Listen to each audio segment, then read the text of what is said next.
He was offended. Did anyone really think that the MAGA crew would go quietly into the night? Yeah, me either. On Monday, a disgruntled Trump voter filed paperwork with the Federal Election Commission launching the MAGA Patriot Party. Now, while this was not authorized by Trump himself, the Washington Post reports that Trump is considering creating a third party to seek revenge upon all the Republicans who couldn't provide him with the blind devotion he's convinced he deserves. But Trump may not even need a third party. Given the CNN report that his daughter Ivanka is eyeing a run for office and his former press secretary, Sarah Huckabee Sanders, announced a run for Arkansas governor, it's clear that even though Trump is out of the White House, Trumpism still rules the GOP. Joining me now is Anthony Scaramucci, former White House communications director and founder of Skybridge Capital, and Nathan Gonzalez, my old colleague, editor and publisher of Inside Elections. Anthony, I do want to start with you here because honestly, for all intents and purposes, if we look at a collection of sound bites from you, you were radicalized. And I want to hear how you became unradicalized. Let's start with some old sound from you. That's another hack politician. You call Donald Trump a hack? He's a hack politician. I'll tell you who he's going to be president of. You can tell Donald I said this, the Queens County Bullies Association. I think he's got some of the best political instincts in the world and perhaps in history. But I love the president, and I'm very, very loyal to the president. And I love the mission that the president has. He's genuinely a wonderful human being. So, Anthony, we just saw that I have not been quiet about the fact that I don't want to be a part of this effort to sanitize people who rocked really hard with Trump and then thought better of it later.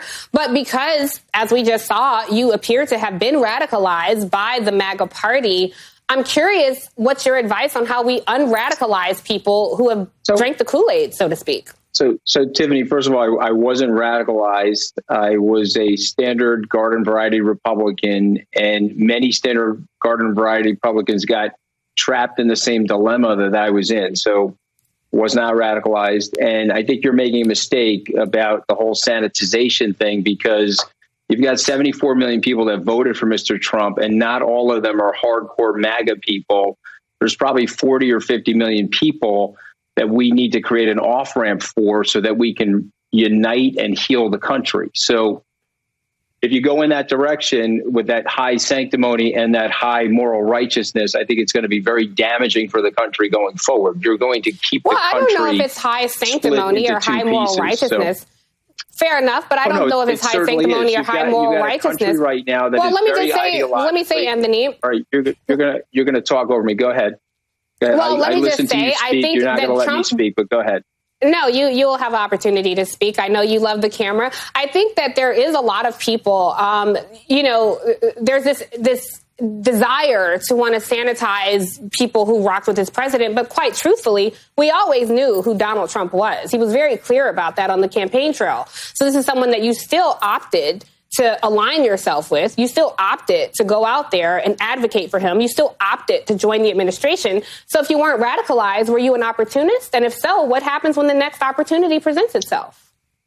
So, I got something wrong about Mr. Trump. I thought at age 70 that he was going to be a transformative politician and a post-partisan politician. I got that wrong. As I tell my kids, if you get something wrong, you admit you're wrong. It's okay to get something wrong, Tiffany. It's not okay to stay wrong. 2 years ago, I said there's something wrong with the guy. And for 24 months, I worked very hard on making sure that he didn't get reelected. I put a lot of money up in that, a lot of effort. I like the camera almost as much as you like the camera. And I went out and did tremendous amounts of media advocacy against him. And we built a coalition that defeated him. So I'm not exactly sure where you're coming from on this. What do you want to do with these people, the 74 million people that voted for Mr. Trump? Would you like to hive them off the country and ship them out into the Atlantic Ocean? What would you like to do with them, Tiffany? Yeah, so I think it's just really important that we have very honest conversations about where we are as a country. And quite frankly, Trump never hid his misogyny. He never hid his racism. He never hid his xenophobia. So it's always interesting to me when there's this coalition of people who try to sanitize folks such as yourself and present them as though, we forgive you. Are you trying to sanitize so that was the intention of the question. I am certainly not trying to sanitize you. I just wanted to give you an opportunity to figure out why.